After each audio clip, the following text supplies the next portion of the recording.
Sometimes we pause in the race of life to ask tough questions, like, why does God let Satan cause so much destruction? The Bible gives us insight in answering those tough questions. Today, a look at the problem of evil, as Satan tries to prevent Christ from reaching adulthood, thus preventing our redemption. Stay with us. From Chicago's Moody Church, this is Running to Win with Dr. Erwin Lutzer, whose clear teaching helps us make it across the finish line.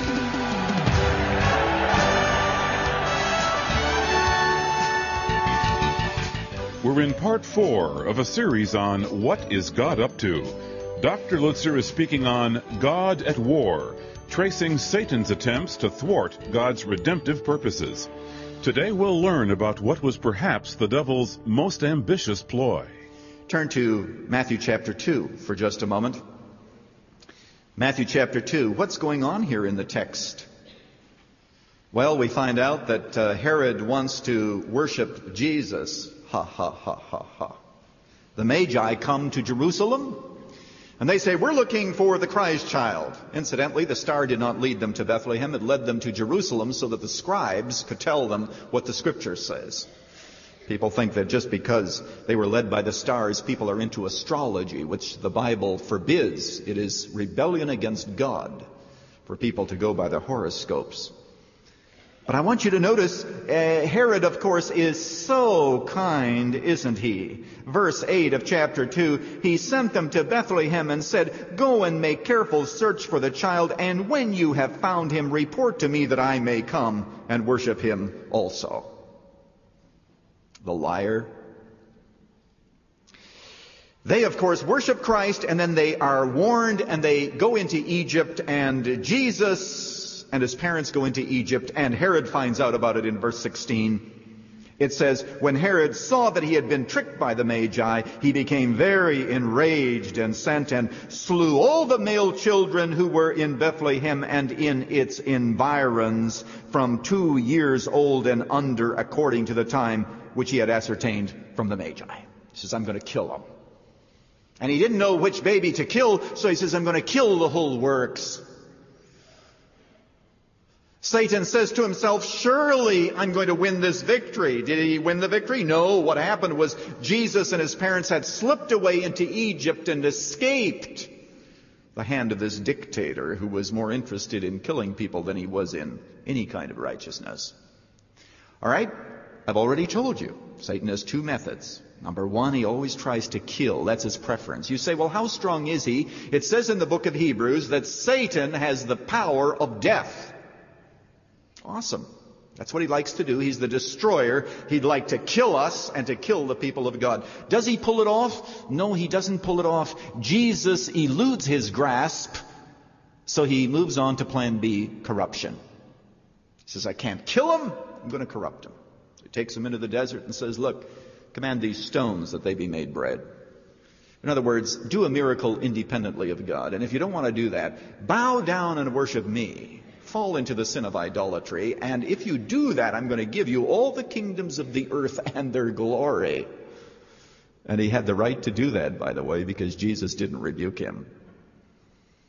He's trying to corrupt the Son of God, of all things. What audacity the devil has, but it's his best shot. He's desperate. Jesus, of course, says no to all of the temptations, and once again now Satan has a real dilemma on his hands because he knows that Jesus is the Redeemer. He doesn't quite understand all that is going to happen, but he doesn't know now whether to support the crucifixion of Jesus Christ or to be against it. What is he supposed to do in the middle of this? If he allows the Jews to accept Christ by not offering any resistance and they embrace Jesus as Messiah, Jesus would be embraced by the nation, possibly establishing the kingdom. And, of course, we knew that he had to die. But he can't stand the nation accepting Christ as Messiah. So he, as a last-ditch effort, inspires the nation to nail Jesus Christ to the cross. And for a few brief moments, he is gleeful. It is ambivalent madness.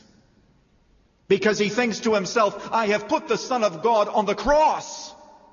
which incidentally is the topic of my sermon next week. He says, I've put Jesus on the cross, and he gets that momentary delight of seeing Christ appear in all weakness hanging there, dying like a common criminal. Oh, moments of delight, right? Listen, did God have anything to do with that? Turn to Acts chapter 4 just a moment. How well did Satan do to thwart the purpose of God? Did he really derail God's program, right? God's in heaven saying, I don't know what to do. The devil's just so strong. He's just doing awful things down there. And I don't know how to handle it. No, chapter 4, verse 27 of Acts 4, truly in this city there were gathered together against thy holy servant Jesus, whom thou didst anoint, both Herod and Pontius Pilate, along with the Gentiles and the people of Israel, to do whatever thy hand and thy purpose predestined to occur. I love it. It's fantastic. Here, they're going to do away with Jesus, right? I mean, that's the assignment. Nail him to a cross. Herod, Pontius Pilate. They were enemies, but they said, we can agree on this. Let's get this guy out of here. Let's nail him to a cross. The Gentiles, the Jews, they're all gathered together and they're saying, hey, look, I don't care how many differences we have. This guy's got to go.